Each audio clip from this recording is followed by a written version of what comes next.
Amis sportifs, bon début de semaine à tous et à toutes et bienvenue sur le plateau de l'heure des catcheurs. Regrets, déception, mais aussi malheureusement la joie de certains.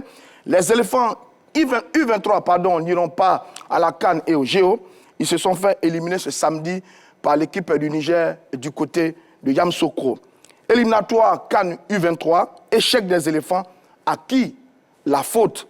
Nous allons dresser le bilan et tirer les leçons de cette élimination précoce des éléphants U23. Salut mon cher Salut Doumane. Salut Roger Stéphane. Vous allez bien? Oui, ça va. Martial Gourou. Salut Roger Stéphane. Salut à vous également. Oui. 27, 21, 59, 93, 99, chers amis sportifs, vos interventions sont attendues dans une bonne trentaine de minutes pour participer au débat de cette émission. Alors, messieurs, la nouvelle est connue. Elle est un peu triste, hein. On a été éliminé. On n'ira pas à la CAN des U23. On n'ira pas non plus aux Jeux Olympiques. Malheureusement, on y était sur la dernière édition. Cette fois-ci, on n'ira pas. Alors, on va regarder un peu le film de l'élimination de cette équipe des éléphants de Côte d'Ivoire. Mon cher Soleil Doumandé, on va commencer par le match aller. C'était le 22 octobre dernier du côté de Niamey. Score final 0-0. Les éléphants étaient allés arracher un bon petit match 0-0 du côté de Niamey au Niger. Écoutez, c'est vrai que je l'ai dit sur Radio Côte d'Ivoire vendredi dernier, lors de la matinale, et que 0-0 en déplacement au match aller était souvent un score piège. Il faut faire très attention.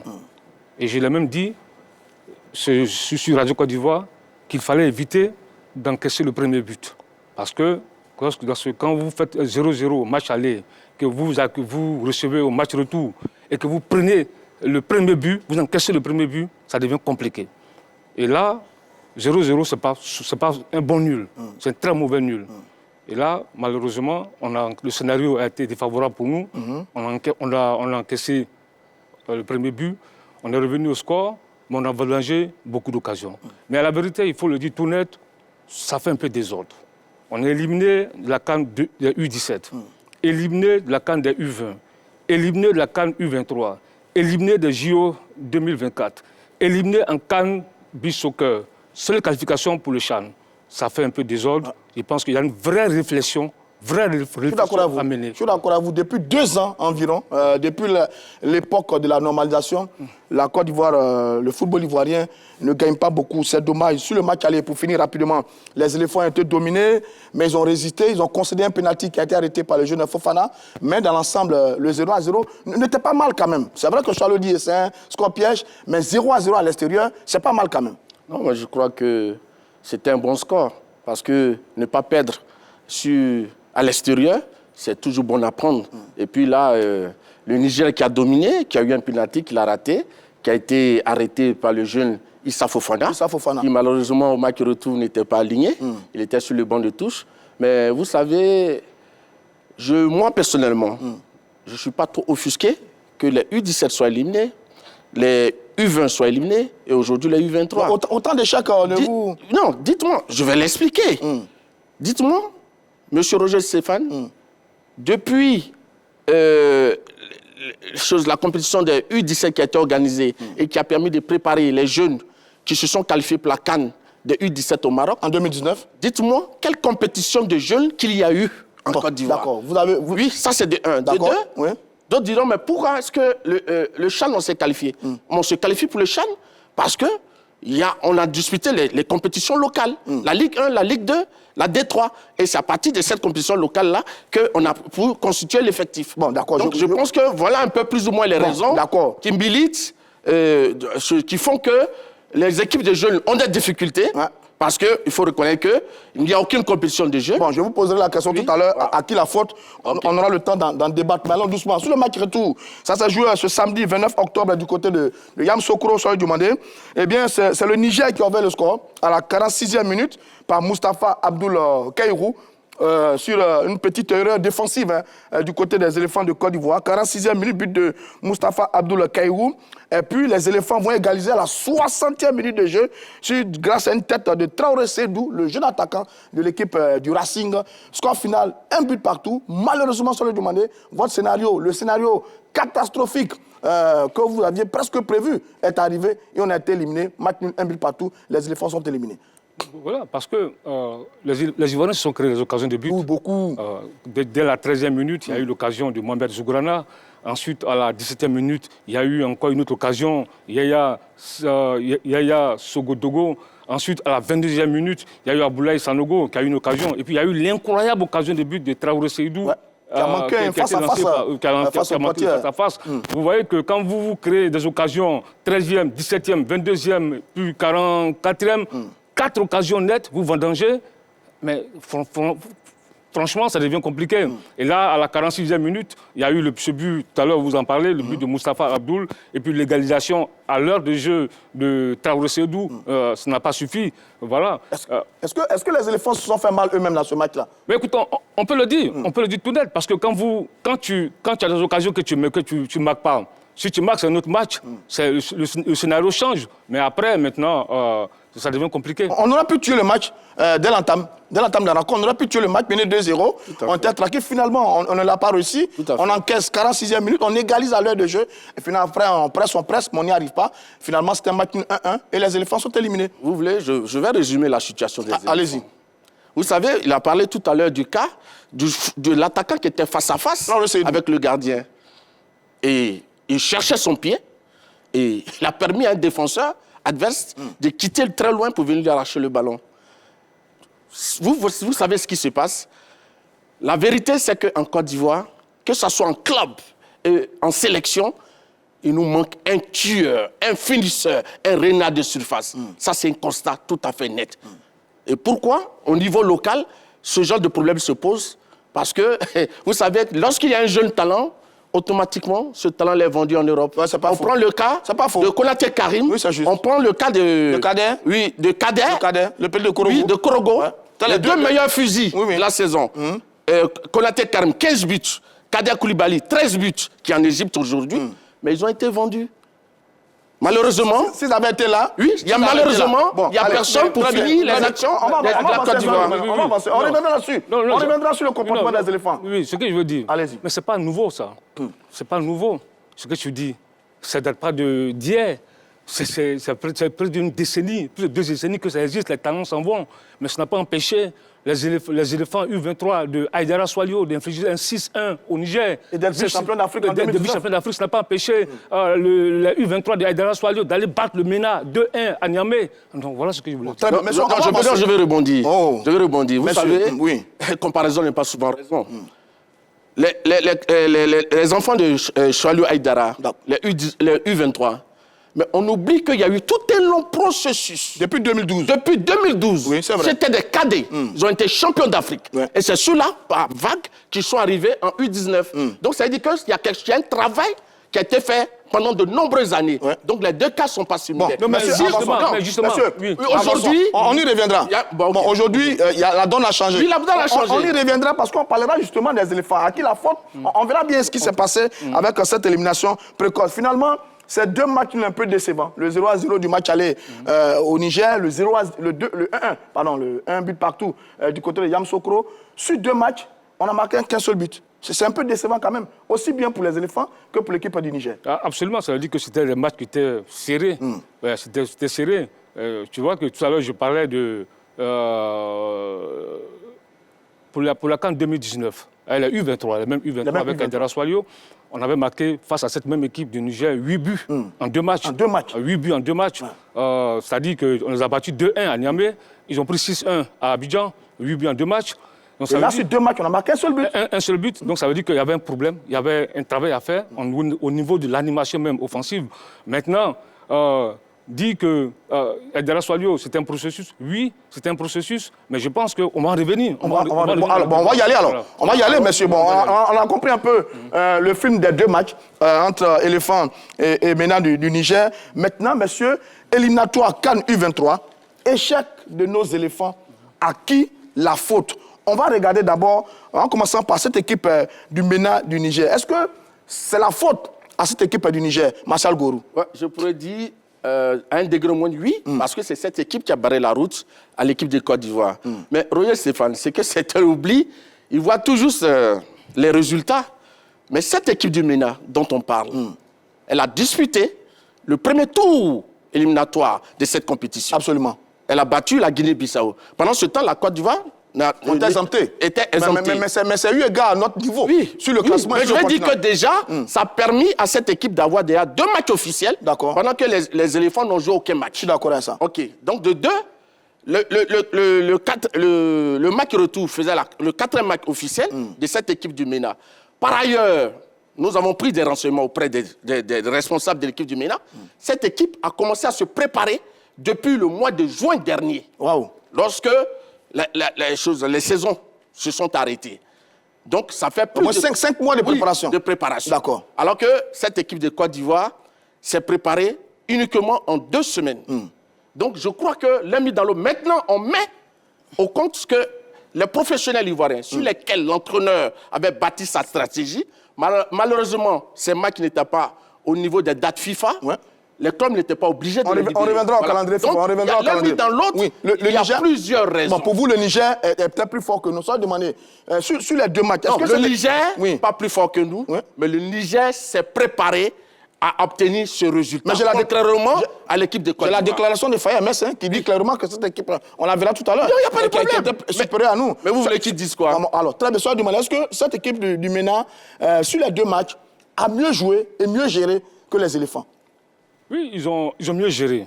Ils ont mieux géré que les éléphants. Et là, Faye MS, tout à l'heure, vous le disiez, il a reconnu lui-même en conférence de presse. Je peux le citer. On reviendra à sa déclaration. Restons sur l'équipe du MENA. Donc, je pense que... tout à l'heure, il a dit quelque chose d'important. Comment le Niger, les dirigeants de la fédération nigérienne, arrivent à bien préparer ce match-là? Tout à l'heure, tu l'as dit. Depuis juin. C'est-à-dire qu'ils ont une vision. Ils ont pris au sérieux ce qu'on appelle cette compétition. Et nous, Côte d'Ivoire, on n'arrive pas à préparer. Il y a eu l'impréparation aussi de cette équipe-là. Donc forcément, voici le résultat. Et c'est ce que je l'ai souvent dit, mais quand tu parles, on parle que c'est le problème de personne. Mais moi, avant même l'arrivée d'Idriss Diallo, je le disais souvent, qu'on ne met pas un accent particulier sur la sélection de jeunes. Oui, c'est clair. Depuis de nombreuses années, on est toujours concentré sur l'équipe A. Ouais. Mais alors qu'il faut préparer ces équipes de jeunes. Il faut une vraie vision pour ces équipes de jeunes. Et c'est un des chantiers du nouveau commerce. Préparer sérieusement ces équipes de jeunes-là. Parce que je le dis, aujourd'hui, on fait une fixation sur les binationaux. Mais c'est vrai, les binationaux. Mais attends, c'est vrai, c'est pas mauvais. Mais il faut aussi là un vrai championnat de jeunes pour que les gamins qui sont en U15, U17, U19 puissent vraiment avoir une progression, avec des entraîneurs qui vont les suivre. Mais à chaque fois, s'il faut improviser, à chaque fois, il faut de l'impréparation, ça donne les résultats que nous avons. Et ça, c'est une génération qui est sacrifiée. Très bien. Alors, mais quand je dis que le Niger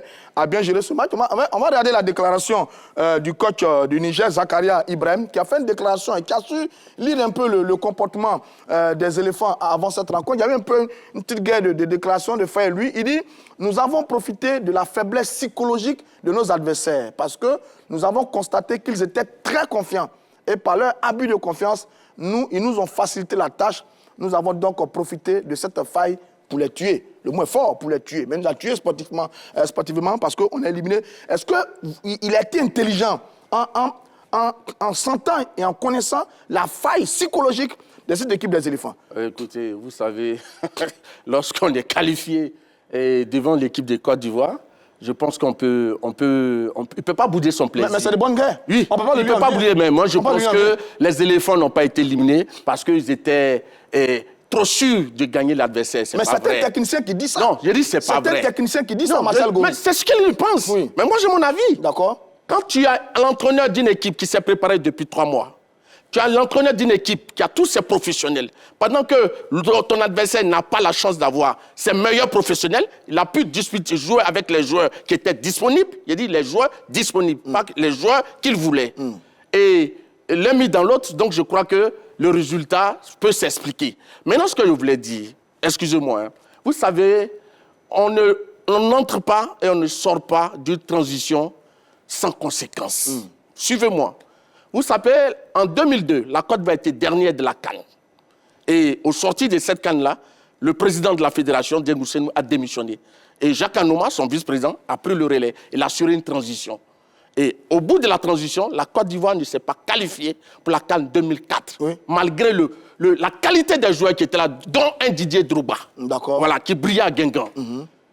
Mais ça ressemble carrément au même schéma que vit aujourd'hui. Sortie de transition difficile. Oui, de difficile, Sortie de transition du difficile. Conor, qui n'a pas préparé en amont les équipes avant que la nouvelle équipe vienne s'installer. Bon, c'était pas la mission Donc, du Conor. non, mais si. Non. Le Conor Conor était une fédération bis. Elle avait les mêmes prérogatives que les fédérations. Elle a passé son temps à gérer des problèmes d'audit, des problèmes administratifs, au lieu de s'occuper de l'aspect sportif. Bon, c'est ce qu'on paye aujourd'hui. Je suis d'accord. Sur certains Ça, il n'y a pas de problème là-dessus. Sur certains aspects, je suis d'accord. Soit demandé. Répondez à ça rapidement, on va avancer, parce qu'on va parler des éléphants maintenant. Je pense qu'il me fait rire, Martial.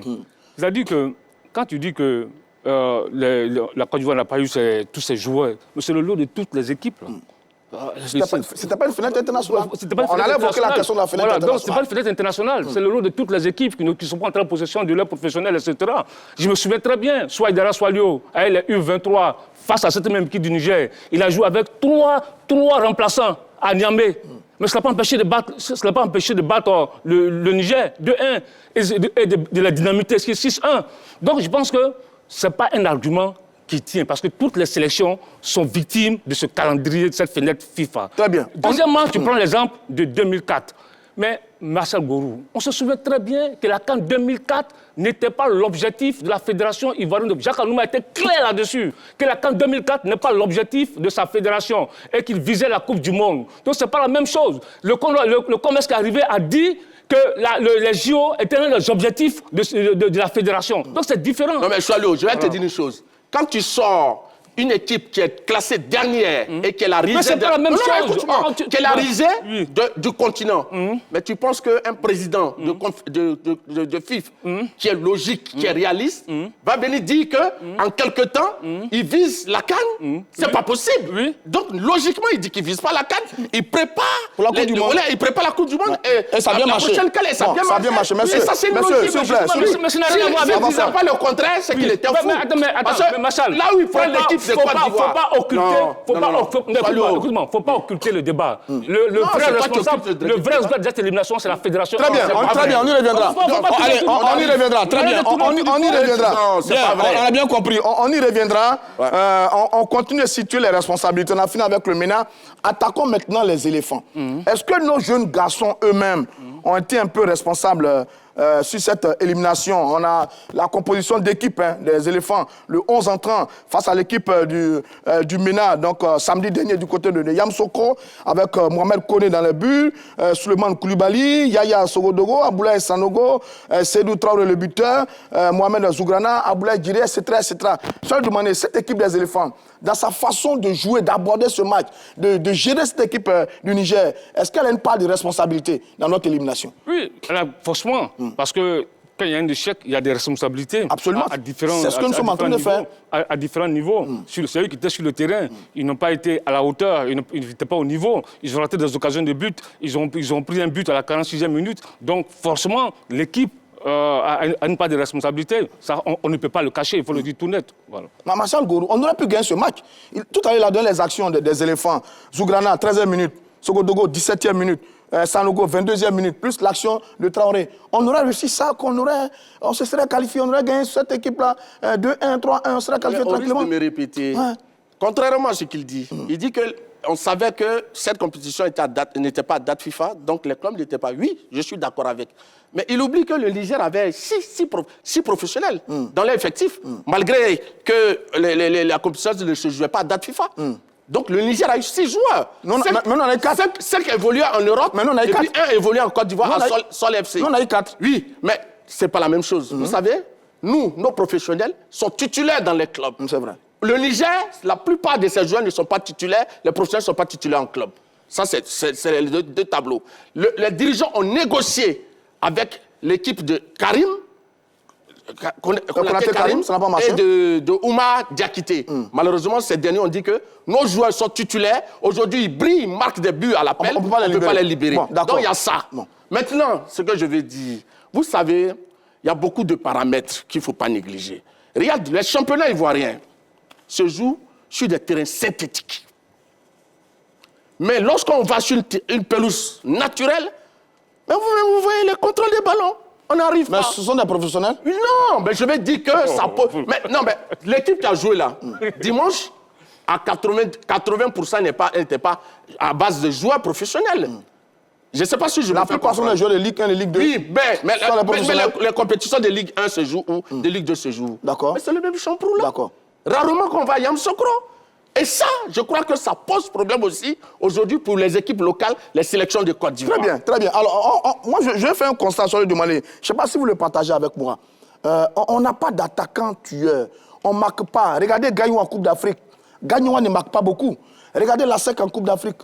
La SEC ne marque pas beaucoup. On est allé jouer le Chan contre le Burkina. On n'a pas marqué beaucoup. Et là, nos jeunes garçons U23, ils ne marquent pas beaucoup. Est-ce que ce n'est pas un constat réel sur ce défaut qu'on a au niveau des attaquants tueurs, buteurs, capables de nous mettre des buts à chaque fois? Est-ce que c'est un problème aujourd'hui? Mais j'ai dit, mais ce n'est pas un phénomène qui est nouveau. Cela existe depuis longtemps. Mais accentué sur ces dernières années. Ce n'est pas un phénomène qui est nouveau. Il y a eu l'éclésie Konaté Karim qui marquait.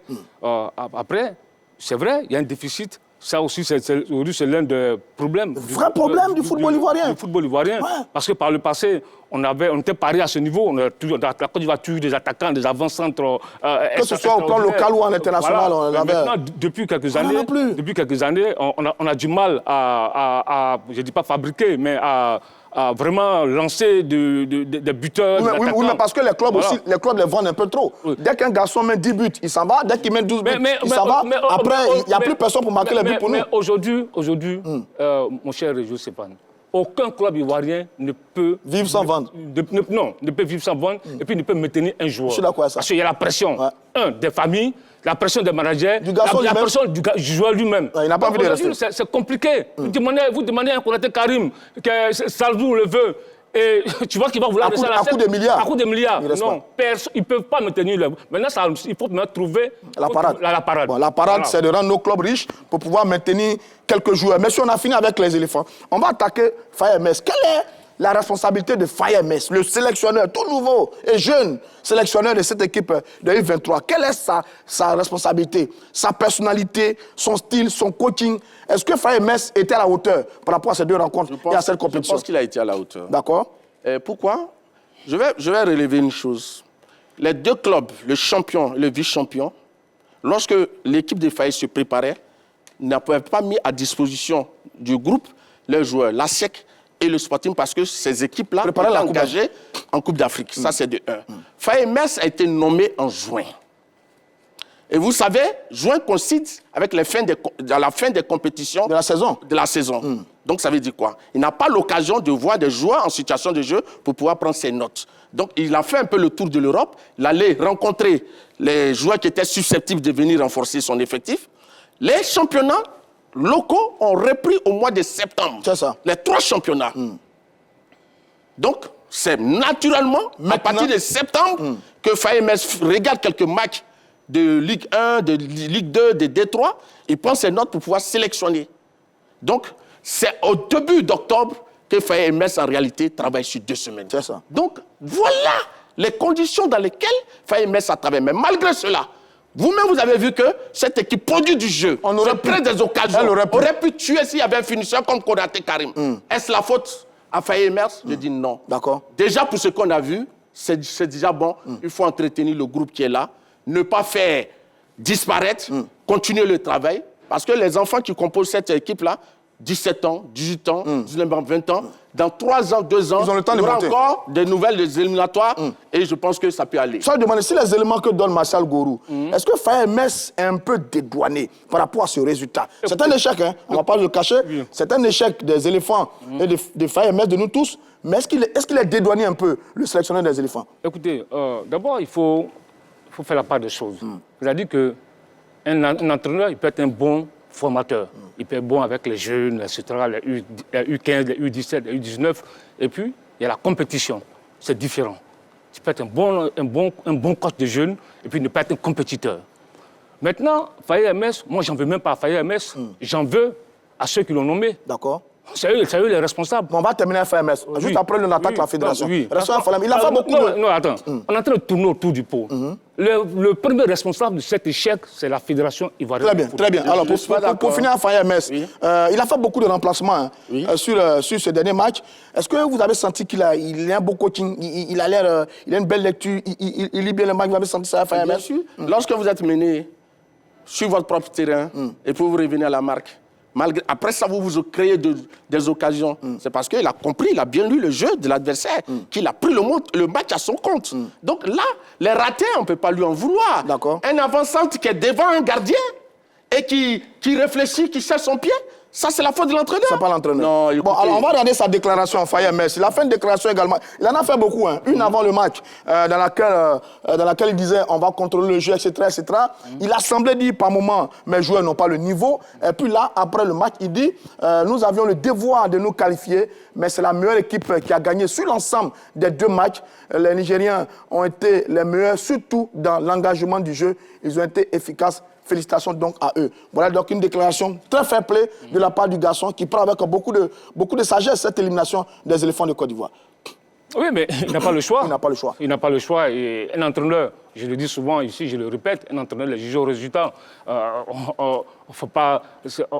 L'objectif, ce n'était pas de faire de bien jouer, c'était de passer ce cap-là, se qualifier pour le 3e tour. Parce qu'au bout, il y a les phases finales de la CAN 2023. Au bout, il y a les Jeux Olympiques. Et les Jeux Olympiques à Paris. Les Jeux Olympiques à Paris, en France. Quasiment chez nous. Et la Côte d'Ivoire sera absente. Je pense que vraiment, c'est catastrophique pour le football ivoirien. Très bien. Non, je voulais répondre. Je voulais lui dire. Je n'ai pas besoin de répondre à tout, monsieur. C'est un constat. Non, mais c'est un débat. Allez-y. C'est un débat. Allez-y. Débattons. Si le comité de normalisation. Oh, Marcel, oui, vas-y. Sois-le, laisse-moi parler. Non, vas-y.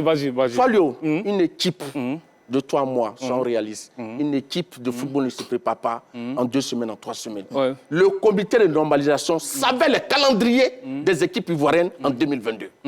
Mais elle n'a rien fait pour préparer ces équipes pour que le nouveau comité exécutif qui sera élu puisse hériter de quelque chose de meilleur.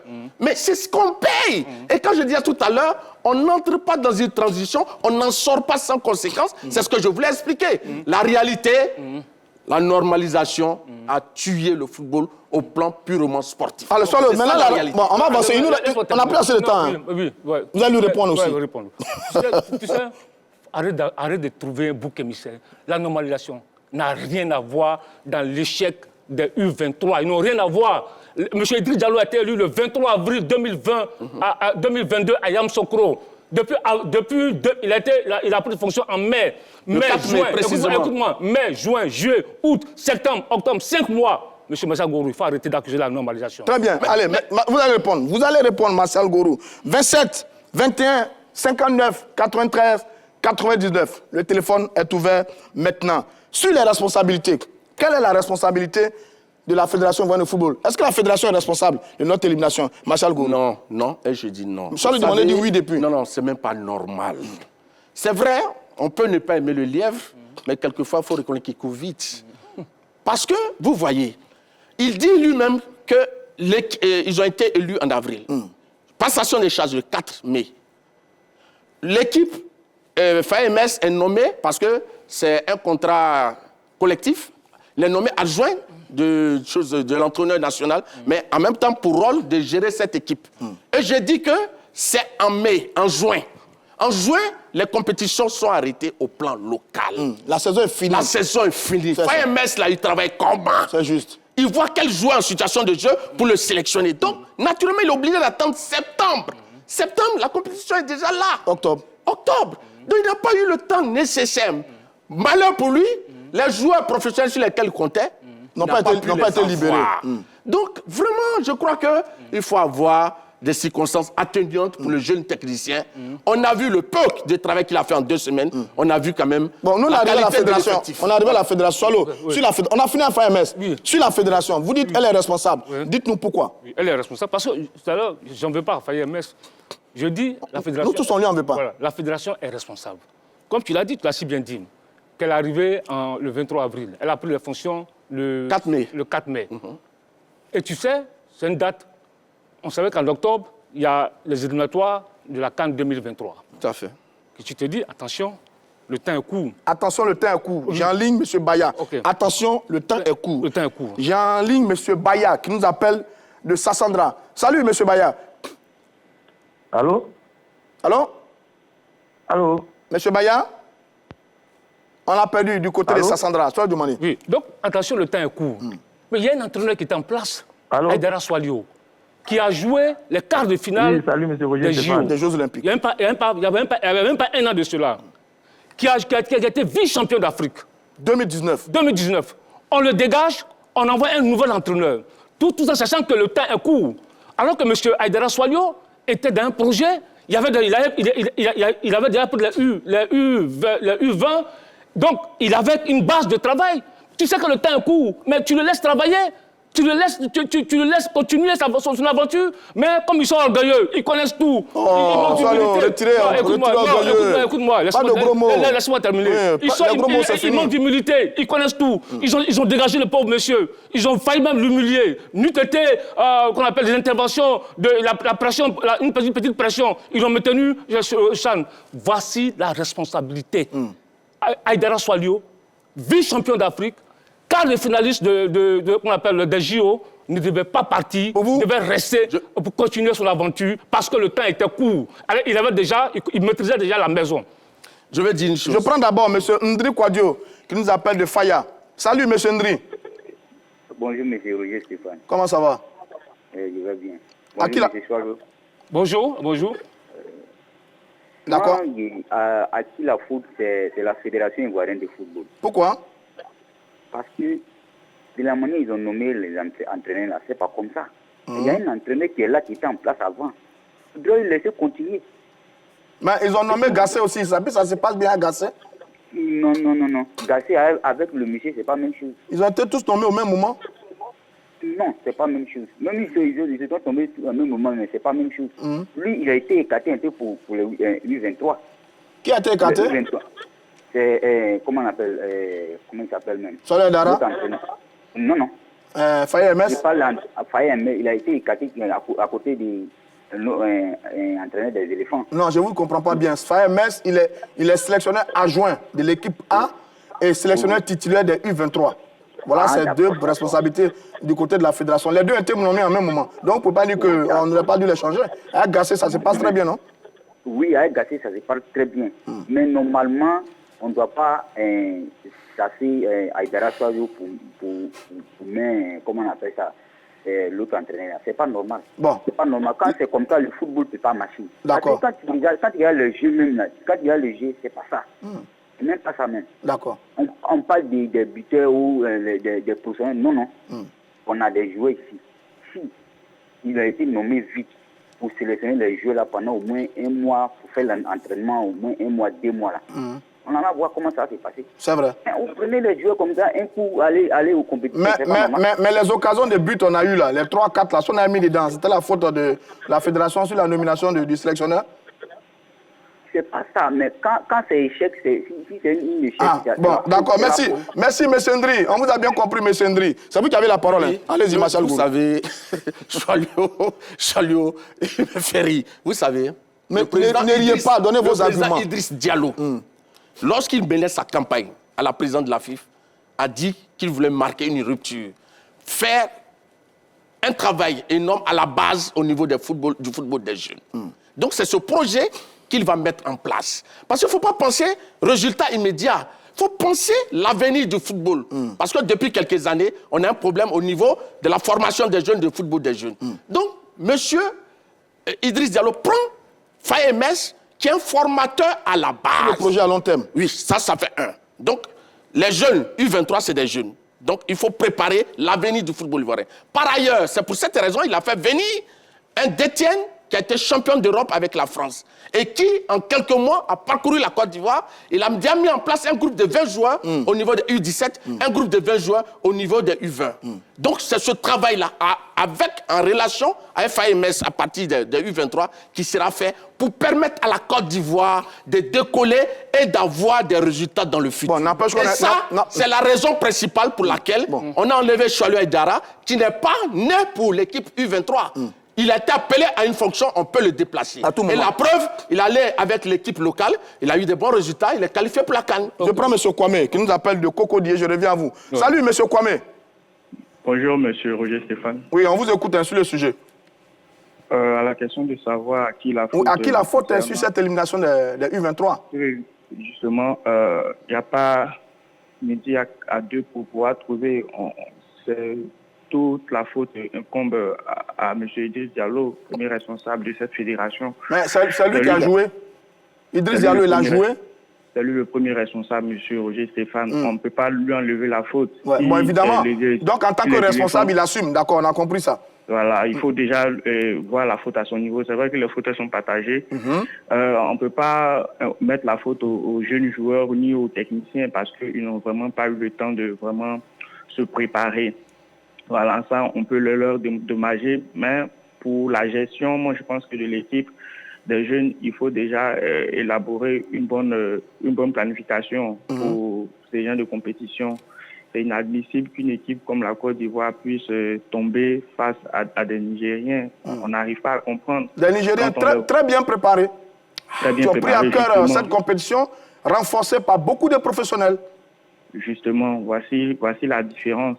On a compté sur les valeurs intrinsèques de nos joueurs, mais on voit que ces valeurs-là ont des limites. Face à une équipe très bien préparée, on ne peut pas faire la différence. Donc, au comité de gestion de cette FIFA, de mieux élaborer les compétitions de ce genre, voilà, de prendre les choses par les cornes et de faire bouger les choses. On espère vraiment que pour la prochaine CAN 2024 en Côte d'Ivoire, voilà, ces genres de situations ne se reprennent pas. Parce que si on doit continuer de cette façon, moi je crains pour la suite. Je crains pour la CAN 2024 à Abidjan. Très bien. Je crains. Au passage, on a le CHAN au mois de janvier du côté de la G. J'ai une question pour vous, Charles, que je veux poser à tous ceux qui appellent. On accuse la fédération. Mais je suis allé fouiller un peu. La fédération a mis les éléphants dans les conditions des A. Hôtel 5 étoiles. Ils sont arrivés à Niamey plusieurs jours avant le match. Dès qu'ils sont arrivés à Abidjan, ils sont allés à Yamoussoukro pour s'acclimater plusieurs jours avant le match. La fédération a fait plus ou moins, je dis plus ou moins, ce qu'elle avait à faire. Mais tout le monde l'accuse. Oui, mais tout le monde l'accuse parce que elle a détruit, elle a cassé le rythme, elle a chassé l'entraîneur. C'est de ça qu'il s'agit. Parce qu'il a dit quelque chose d'essentiel. On n'avait pas assez de temps. Cette date était connue. Il y avait ce match contre le Niger. Voilà. Donc, il fallait forcément gagner, il fallait parer au plus pressé. Il y a un entraîneur qui était là, qui a fait de bons résultats. N'importe qui n'est pas vice-champion d'Afrique. N'importe quel entraîneur ne termine pas quart de finale de JO. Mais attends, voilà, avant de la loger dans les résultats 5 étoiles. Mais ça, c'était extrêmement important. Et tout à l'heure, il a dit un truc assez qui me fait rire. Tu dis que donc les JO, ce n'était pas un objectif d'Idriss Diallo? Je n'ai pas dit cela. Ah non, mais attends. Non, je n'ai pas dit cela. OK. Je n'ai pas dit cela. Deuxièmement, oui? Il faut reconnaître qu'il y a eu une erreur de casting dans le choix de Faye Hermès. Et quand on dit que le Niger était bien préparé, très bien préparé, donc cela dit que la Côte d'Ivoire ne peut pas bien se préparer pour affronter le Niger. Qui prépare l'équipe de Côte d'Ivoire? La Côte d'Ivoire sort d'une transition. Laisse-moi terminer. L'équipe nationale est gérée par qui? Ce n'est pas par la SEC, par Roger Wonier ou par Didier Drogba. L'équipe nationale est gérée par la Fédération ivoirienne de football. On sort d'une crise de 2 ans. C'est la démagogie de 2 ans. Attendez, arrêtez ça. La fédération, c'est arrêtez ça. Laisse-moi terminer. C'est elle qui gère les équipes nationales. Donc, c'est sa responsabilité. Et toi, aujourd'hui, ça m'étonne. Tu as accusé le Condor ici.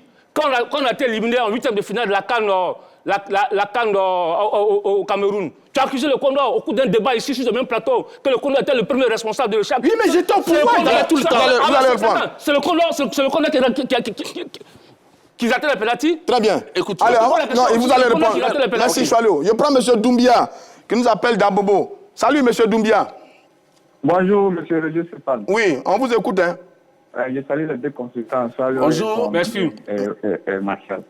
Ok, bon, moi pour la question, je pense que la faute incombe d'abord à la fédération. D'abord à la fédération. Évidemment. Et après les joueurs. Je n'avais en aucun moment à Faye Hermès. Parce que la fédération, bien avant d'arriver, on a vu les discours du président Idriss Diallo, même pendant les campagnes, qui a mis l'accent particulier sur la section A. On dit qu'on aurait besoin d'une équipe commando d'un intérêt capable de gérer une équipe commando. Mais à aucun moment, nous n'avons entendu parler de cette équipe, des U23 et des sélections de jeunes. Deux choses. Voilà. Quand on sort d'une crise, on a des priorités. Quand on sort d'une crise de 2 ans de normalisation, on doit avoir des priorités. Donc, deuxièmement, voilà. si le président a dit également que la qualification pour les Jeux Olympiques était l'une des priorités de la Fédération de football. Ça a été dans sa déclaration également. Quand c'est l'une des priorités, on ne fait pas ce casting qu'il a fait. Parce que Faye Metz ne connaissait pas l'environnement des joueurs locaux. C'est Aïdara Choualo qui connaissait bien cet environnement, connaissait bien les joueurs. Ça, c'est juste. D'autant plus qu'on sait qu'en Côte d'Ivoire, on a un problème avec les transferts, les phénomènes de mercato. Faye Metz a été nommé en juin. Les championnats sont arrêtés en juin. C'est ça. Les joueurs en Côte d'Ivoire, pour mettre une équipe en place, il faut attendre à ce que le championnat commence. Septembre. Et même quand le championnat commence, il faut attendre la fin des mercato. C'est ça. Parce que les joueurs vont toujours en Côte d'Ivoire. Donc, il faut compter avec des équipes. Puisqu'on sait que les joueurs professionnels ne sont pas sûrs. Donc, on peut pas accentuer son travail sur les professionnels parce que ce n'est pas sûr. Donc, on connaissait la saison, devait préparer ça en amont. Très bien. Bien, On devait bien préparer ça en amont. bien M. Doumbia. Je viens sur les joueurs. Oui, rapidement. Quand vous êtes les joueurs, quand vous sélectionnez pour une compétition, vous devez jouer, vous devez mouiller le maillot. Vous devez jouer, vous devez mouiller le maillot. Merci, Voilà. M. Doumbia. On vous a compris, il nous appelait Dambobo. Martial voulait répondre à Soil Dumani. Je pense qu'il faut éviter la démagogie. Non, ce n'est pas de la démagogie. Oui. Il a ses arguments, lui. Ça Il tient pas la soutient une route. thèse, il estime que la fédération a fait un mauvais casting. Ce n'est pas de la Avant que nous démagogie. allions à la CAN, était bien installé longtemps avant la CAN. C'est ça. Donc, le CONO a pu avoir le temps de préparer l'équipe. Le nouveau comité exécutif a été élu en avril, il s'est installé en mai.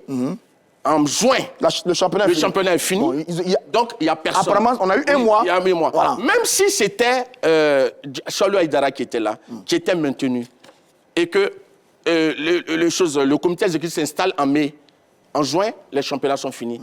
Avec quel joueur Choualo Aïdara allait travailler, préparer cette compétition? Bon, c'est quasiment les mêmes. Il allait vivre dans les mêmes conditions. C'est pourquoi il dit qu'il faut éviter la démagogie. Le vrai problème ici, ce n'est pas un problème d'entraîneur, ce n'est pas un problème de nomination de qui que ce soit, c'est parce que ceux qui ont été élus sont venus... Mais je dis dans l'esprit de l'argument de Soilio, pour maintenir un peu l'élan qui s'était créé avec Soilio Aïdara, est-ce qu'il n'aurait pas été bon de le garder en ce moment précis? Parce que vous pensez que les joueurs qui ont joué avec Soilio, qui ont joué les Jeux Olympiques, c'est les mêmes qui sont là aujourd'hui? Non, mais il y avait la U20. Ce n'est pas les mêmes. Il y avait la U20 qui allait Ce n'est monter. pas les mêmes. Non, mais là tu te trompes. Non, Il y avait la écoute-moi. U20 qui Donc, c'est pour allait dire monter. que Voilà. ce n'est pas les mêmes. D'accord. Ce qu'il faut retenir, c'est que c'est le timing dans lequel la normalisation est finie et dans lequel le nouveau comité exécutif s'est installé. Il nous reste pas le vrai problème. Il nous reste pas de temps du tout. On va finir. Rapidement.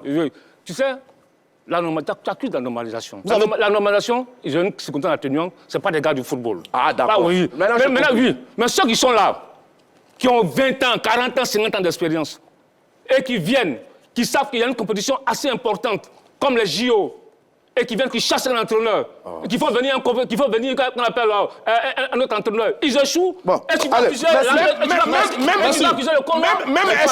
expérimentés, même s'ils ont 30 ans de gestion, ils ne peuvent pas rattraper le temps perdu par le Codor. Ils ne peuvent pas rattraper le temps perdu par le Codor. C'est la vérité. C'est ce que tu refuses de dire. Alors, je crois savoir quand même qu'au niveau de la fédération, on essaie d'avoir quelques garçons en Europe. Ils étaient une quinzaine. Malheureusement, ça n'a pas marché. On n'a pas voulu les libérer. Bon, très bien. Allez, monsieur, c'est fini. 30 secondes au Japon. Marshal Gorou. Non, je veux dire, il faut rester serein. Le nouveau comité exécutif est arrivé à un moment, il a hérité de quelque chose d'assez catastrophique. Le CONO qui aurait dû préparer les équipes ne l'a pas fait. Donc, permettons à ce comité exécutif de faire le travail. Il a déjà commencé avec le directeur technique qui a mis en place une équipe U17, U20. Je pense que l'avenir du football ivoirien peut se voir en rose. Moi, je pense qu'il faut un vrai projet pour les équipes de jeunes. Il faut sortir de la démagogie. Il faut sortir de l'amateurisme. Il faut sortir du bricolage. Parce que ça fait désordre. Éliminer... Concluez. Non, mais attendez, il y a un problème. Donnez-lui un peu de temps. Donnez-lui un peu de temps. Laissez-le parler. Non, on l'a distrait. Donnez-lui un peu de temps. Donc, on a été éliminé chez les U17, chez les U20, chez les U23, chez les U24, JO. Ça fait un peu désordre. Je pense qu'il faut se remettre sérieusement au travail, avoir un projet pour relancer le football des jeunes. Allez, c'est la solution. C'est la fin de ce numéro. On se retrouve demain pour un autre numéro de l'heure des tchatcheurs.